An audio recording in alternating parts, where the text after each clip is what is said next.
এই জন্য মুসলমান ভাইরা, এই ব্যবসার ভিতরে স্বাধীনতা আছে।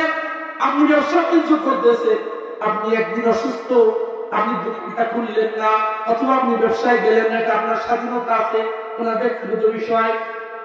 কিন্তু যদি আপনি যদি কারো চাকরি করেন, 6 জনের কাছ থেকে ছুটি নিতে হবে, অমুক স্যারের কাছ থেকে ছুটি নিতে হবে, অমুক স্যারের কাছ থেকে ছুটি নিতে হবে, স্বাধীনতা বলতে কিছুই নাই। যুবকের দল, তোমার পায়ে হাত দিয়ে বলে দেয়, যুবক, এই চাকরির মন মানসিকতা ছেড়ে দাও, নতুন উদ্যোক্তা হও, ব্যবসা বাণিজ্য সময় লাগাও। আল্লাহ নবী বলছেন সবচেয়ে প্রিয়, সবচেয়ে উত্তম রিজিক হচ্ছে ব্যবসা। ব্যবসার মাধ্যমে যে রিজিকটা আসে, এটা হচ্ছে উত্তম। এই জন্য বাজার এই সূরাতুল জুমা করে দেখেন, আল্লাহ তাআলা বলেন, ফাইদা কুজিয়াতিস সালাতু ফাতাশিরু ফিল্লাহ ওয়াবতাগু মিন ফাদলিল্লাহ। আল্লাহ বলে, বান্দারে, এই নামাজ শেষ করো না, নামাজ শেষ করার পরে 24 ঘন্টা মসজিদে বসে থাকতে হবে না। নামাজ শেষ, দুনিয়ার জমিনে ছড়িয়ে পড়ো, ব্যবসা বাণিজ্য করো, ক্ষেত খামারে কাজ করো, বিভিন্ন কাজ করো। আল্লাহ পাক রব্বুল আলামিন নিজে বলছে, তাফসীরের কিতাবে এখানে ফান্তাশিরু ফিল আরদি ব্যাখ্যা করেছেন তিজারাতি, তোমরা নামাজ শেষ ব্যবসা বাণিজ্যের জন্য ছড়িয়ে পড়ো। ব্যবসা বাণিজ্য করা যুবক, কৃষি কাজ করো, খারাপ কি? অনেক মনে করে, হুজুর এত কষ্ট করে পড়ালেখা করে আমি কৃষি কাজ করবো, মানে পোল্ট্রি ফার্ম দেবো, মানে কি বলে কি না, আমাদের রুচ করে বুঝিয়ে দিচ্ছে। অনেক যুবক বলে কি, আর যুবক ভাই, এর ভিতরেই বরকত, তুমি যে চাকরির বরকত মনে করতেছো, বরকত নাই যুবক। ওই চাকরি করতে গেলে সুদ দেওয়া লাগে, ওই চাকরির ভিতরে ঘুষ দেওয়া লাগে, এরপর কত যে অজুহাত আছে যুবক, এইটা তুমি বুঝবা না। এই জন্য আমার আল্লাহ বলেন, তোমরা ব্যবসা বাণিজ্য করো, ব্যবসা বাণিজ্য হালাল। আহাল্লাহুল বাইআ ওয়া হারামার রিবা। আল্লাহ তাআলা সুদ করে দিয়েছে হারাম, আমি ব্যবসা বাণিজ্যকে করে দিয়েছি হালাল। ব্যবসা হালাল। মুসলমান, কিয়ামত পর্যন্ত চেষ্টা করলে নবী হতে পারবেন? আরে কি বলেন, নবী হওয়া সম্ভব? আল্লাহ ওলি হতে পারবেন, বুজুর্গ হতে পারবেন, সবকিছু হতে পারবেন, কিন্তু চেষ্টা করতে করতে যদি মরেও যান, জীবনে নবী হতে পারবেন না। কারণ পয়গম্বর বলছে যে লা নাবিয়্যা বাদি, আমার পরে কোনো নবী নাই, অতএব নবী যেটুকু হতে পারবে না। কিন্তু নবীর মর্যাদা, শহীদের মর্যাদা অর্জন করার ব্যবস্থা কিয়ামত পর্যন্ত থাকবে। নবীর মর্যাদা, শহীদদের মর্যাদা অর্জন করার পদ্ধতি কি জানেন কি? সব ব্যবসায়ী হওয়া। আল্লাহ নবী বলে, আত-তাজিরু সিদুকুল আমিন মান নাবিয়্যিনা ওয়াস সিদ্দীকিনা ওয়াস শুহাদা। আল্লাহ নবী বলে, আমার উম্মতের দল, ভালো করে জেনে রাখো, যদি সততার সঙ্গে ব্যবসা করতে পারো, ইনসাফের সঙ্গে যদি ব্যবসা করতে পারো, বিশ্বস্ত ব্যবসায়ী যদি হতে পারো, কিয়ামতের ময়দানে আমি আল্লাহ তোমাকে নবীদের সঙ্গে, শহীদদের সঙ্গে কিয়ামতের ময়দানে উঠাবো। সুবহানাল্লাহ। দুনিয়াতে যারা সব ব্যবসায়ী হবে, ওদের হাসর নাসর হবে কার সঙ্গে? নবীদের সঙ্গে, শহীদদের সঙ্গে। সাধারণ কথা। কিন্তু মুসলমান ভাইয়ের আমার একটা পয়েন্ট বাকি থেকে যায়। ব্যবসা বাণিজ্য তো কত মানুষ করে, কিন্তু সব ব্যবসায়ী কয়জন আছে? কত দোকানদার আছে, কত বড় ব্যবসায়ী আছে, কিন্তু যদি হিসাব মিলানো হয়, ও মুসলমান, সব ব্যবসায়ী বড় অভাব। এই জন্য আল্লাহ নবী ব্যবসায়ীদের মর্যাদা যে নির্ধারণ বর্ণনা করছেন, পাশাপাশি অসৎ ব্যবসায়ী যারা আছে তাদের ব্যাপারে আল্লাহ নবী একটা সিগন্যাল দিয়েছে। আল্লাহ নবী বলে, ইন্নাত তুজ্জারা ইবাসুনা ইয়াউমাল কিয়ামাতি ফুজ্জারা। আল্লাহ নবী বলেন, কিয়ামতের ময়দানে সবচেয়ে বড় পাপিষ্ঠ হিসেবে যাদেরকে উঠানো হবে, ওরা হবে ব্যবসায়ী। কেমন সম্পূর্ণ উল্টে গেছে না? এই কথা সম্পূর্ণ উল্টে গেছে না? প্রথম হাদিসে নবী বলছে, সব ব্যবসায়ী যারা হবে নবীদের সঙ্গে, শহীদদের সঙ্গে উঠবে।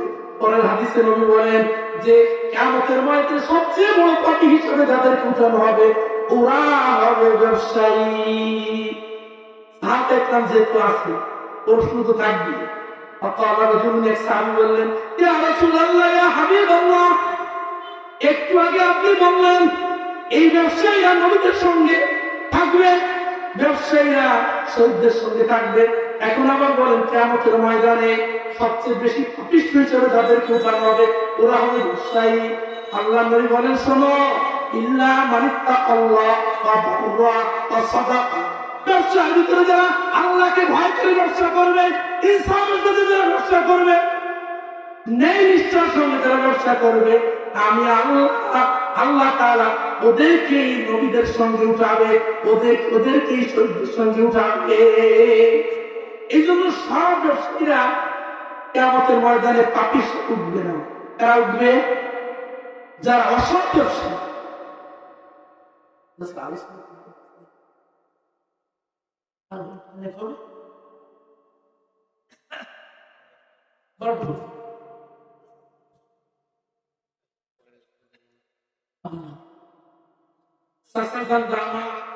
হারাম পন্থায় উপার্জন করার অনেক পদ্ধতি আছে, আপনারাও জানেন। আমি হালকার উপর একটা বাড়ি দিয়ে যাই। হারাম পন্থায় যে মানুষ উপার্জন করে তার অনেকগুলো পদ্ধতি আছে। এক নাম্বার হলো মওজুদদারি। নিত্য প্রয়োজনীয় জিনিসকে যারা মজুদ করে বাজারের ভিতরে যারা চড়া মূল্য তৈরি করে সৃষ্টি করে, আল্লাহ নবী বলেন এই মজুদ করার মাধ্যমে যদি বাজারে নিত্য প্রয়োজনীয় জিনিসের দাম বেড়ে যায়, যারা দাম বাড়িয়েছে ওদের সঙ্গে আল্লাহর কোনো সম্পর্ক না। মুসলমান, আমি খোঁজ নিয়েছি, এই বর্তমান শোনা যাচ্ছে নাকি গ্যাসের দাম বেড়ে গেছে। গ্যাস কোম্পানির সঙ্গে আমি আলাপ করেছি, কিরা আপনারা গ্যাসের দাম দিন পর পর বৃদ্ধি করেন কেন? এই কোম্পানির লোকেরা আমার বলছে, হুজুর আমরা প্রতি বোতলে মাত্র 30 টাকা বৃদ্ধি করেছি। তো মেইন কোম্পানি যারা, ওরা কিন্তু প্রতি বোতলে কত টাকা? 30 টাকা। মুসলমান এলাকার দোকানদাররা এই 30 টাকা মানে মূল্য বৃদ্ধি পেয়েছে, এই কথাটা যখন সমাজের মানুষের কানে গেছে, ওরা ইচ্ছা মতো বাড়াই দিছে।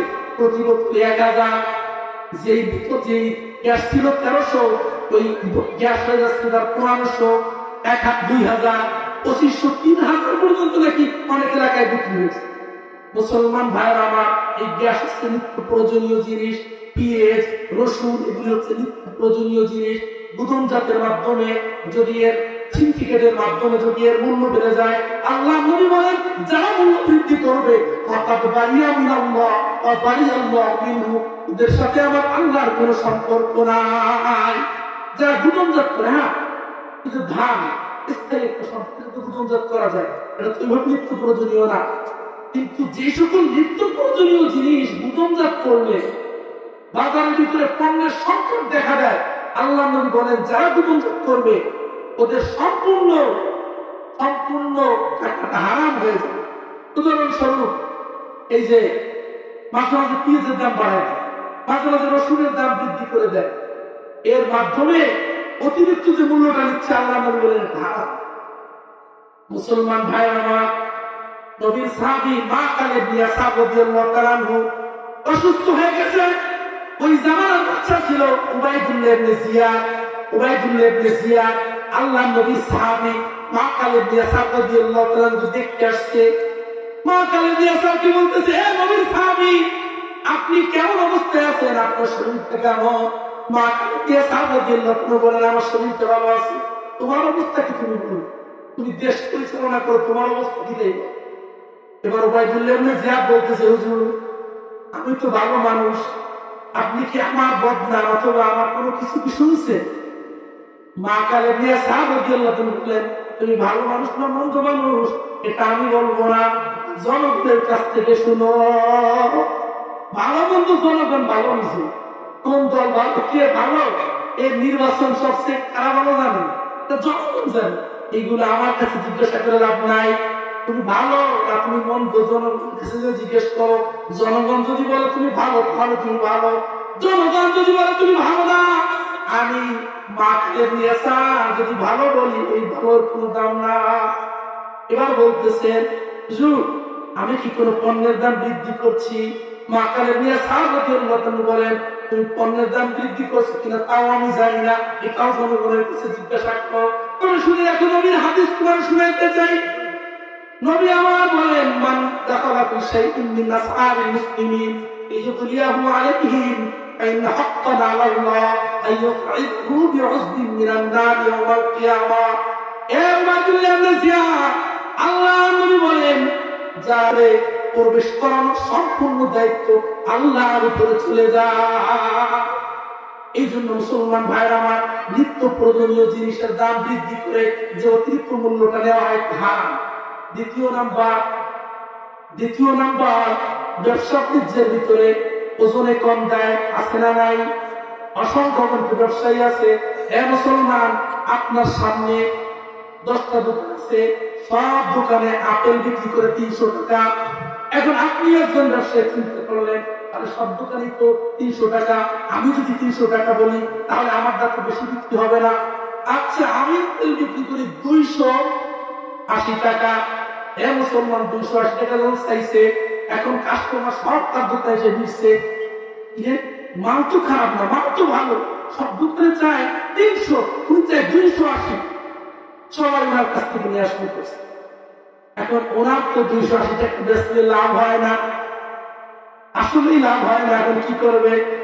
এই 20 টাকা আপেল কৌশলে কম দিয়া দেয়, আছে না? অসংখ্য ব্যবসায়ী আছে। মুসলমান ভাইরা আমার, এইভাবে যারা ব্যবসা বাণিজ্যের ভিতরে, যারা পণ্যের ভিতরে কম দিবে, আল্লাহ নবী বলেন যারা পণ্যের ভিতরে কম দিবে, পণ্যের ভিতরে কম দিয়ে যে ব্যবসা বাণিজ্য করবে, আল্লাহ নবী বলে সম্পূর্ণ ব্যবসা হারাম হয়ে যাবে। শুধু তাই নয়, কালাম রাসূলুল্লাহ সাল্লাল্লাহু আলাইহি ওয়াসাল্লাম পয়গম্বর বলে, লাম ইয়ানকুসুল বিকিয়াল ওয়াল মিজান ইল্লা উকিবু বিসসিরিন ওয়া শিদ্দাতিল মাউনাতি ওয়া জাবরিস সুলতান আলাইহিম। আল্লাহ নবী বলেন, যে সমাজের মুসলমান পণ্যের ভিতরে, মাপের ভিতরে, ওজনের ভিতরে কম দিবে, তাদের 3টা শাস্তি আল্লাহ তাআলা দিবে। কয়টা শাস্তি? ওজনে কম দিলে, মাপ কম দিলে, পণ্যের ভিতরে ভেজাল দিলে 3 শাস্তি। আল্লাহ নবী বলেন একটা শাস্তি উকিযু বিসসিরিন, আল্লাহ নবী বলেন ওদেরকে মহামারী গ্রাস করে ফেলবে। ওজনে কম দিলে, পণ্যের ভিতরে ভেজাল দিলে 1 নাম্বার মহামারী আসে। দ্বিতীয় নাম্বার আল্লাহ নবী বলেন অশিদ্দাতিল মাউলাতি, নিত্য প্রয়োজনীয় জিনিসের সংকট দেখা যায়। 3 নাম্বার আল্লাহ নবী বলেন ওয়াজাবরিস সুলতান আলাইহি, স্বৈরাচার বাদশা তাদের উপরে বাদশাহী করে।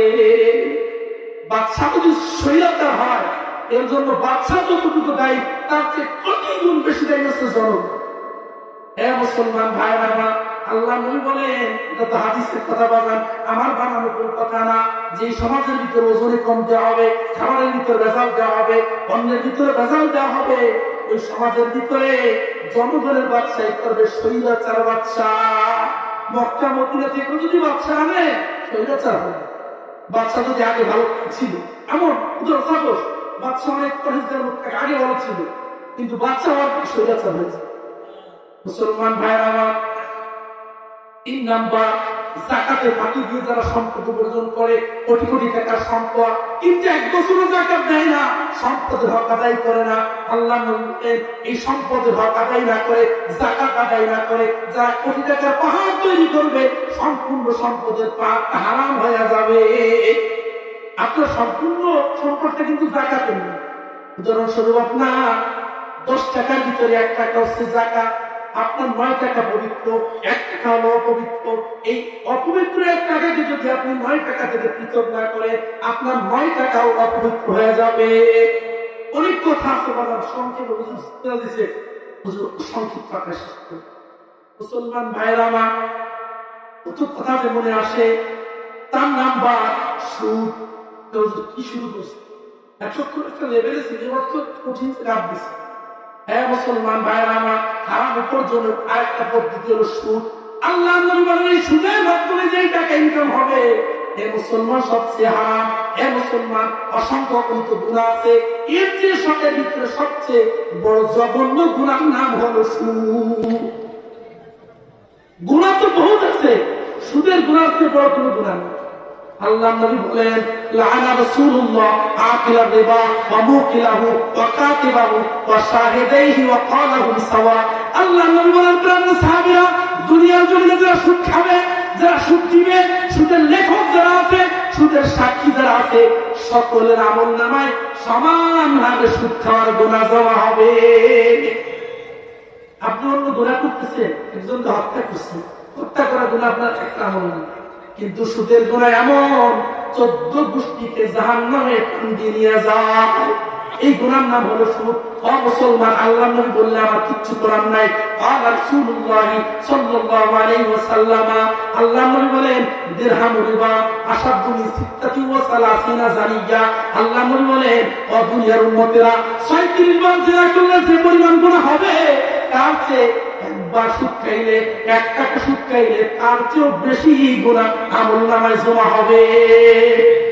মুসলমান ভাইরা আমার, এখন বলতে পারেন হুজুর সারা জীবন সুদ খেয়েছি, এখন কি করব? আল্লাহ বলেন ইয়া আইয়ুহাল্লাযীনা আমানু তাকুল্লাহ ওয়া যারু মা বাকিয়া মিনার রিবা ইন কুনতুম মুমিনিন। আল্লাহ বলেন ও দুনিয়ার মানুষ, যদি তোমরা ঈমানদার, যদি তোমরা মুমিন হও, তাহলে আল্লাহকে ভয় করে সুদ ছেড়ে দাও। তো যদি তোমরা সুদ ছেড়ে দিতে পারো, আমি আল্লাহ তোমাদের জীবনের সব গুনাহগুলো মাফ করে দিব। সুদ সারা জীবন খাইছে, আজকে যদি ছেড়ে দিতে পারে আল্লাহ তাআলার ওয়াদা আছে। আজকে যদি কেউ তওবা করতে পারে, হুজুর জীবনে বহু সুদ খেয়েছি, আজকে তওবা করলাম, আমার আল্লাহ ঘোষণা দিয়েছেন আমি তোমার গুনাহ এখন থেকে ঘোষণা দিলাম তোমার সম্পূর্ণ গুনাহ মাফ। আল্লাহ বলেন ওয়া ইল্লাম তাফআলু ফাআযানু বিহারবিন মিনাল্লাহি ওয়া রাসূলিহি। এই হুজুরের বয়ান শোনার পর যারা সুদ ছাড়তে পারবে না, আল্লাহ বলে আমি আল্লাহর বিরুদ্ধে, রাসূলের বিরুদ্ধে যুদ্ধ করার জন্য যত হাতিয়ার আছে সব নিয়ে প্রস্তুতি গ্রহণ করো। নাউযুবিল্লাহ। সুদ ছাড়া যাবে তো বাজার? সুদ ছাড়া যাবে? ঘুষ মাঝে মাঝে একটু ঘুষ খাও। আল্লাহ নবী বলেন, আল্লাহ নবী বলে 5 নাম্বার লাআনাতুল্লাহি আলা রাশি ওয়াল মুরতাশি। আল্লাহ নবী বলেন যারা ঘুষ খাবে, যারা ঘুষ দিবে সকলের প্রতি আল্লাহ লানত। ও যুবক ভাইরা, সরকারি চাকরি করবা, 10 লাখ টাকা ঘুষ দেওয়া লাগবে, চাকরি করবা? ও যুবক, যদি চাকরি করো তাহলে জীবন যৌবন সব শেষ হয়ে যাবে। খবরদার, এই সরকারি চাকরি তোমার দরকার নেই বাজান। হাজার হাজার চাকরি আছে, হাজার হাজার পেশা আছে, তুমি ওই পেশা গ্রহণ করো। সুদ দিয়ে যদি তুমি, ঘুষ দিয়ে যদি তোমার চাকরি নিতে হয়, এই চাকরির ভিতরে জীবনও কোনোদিন বরকত পাবা না।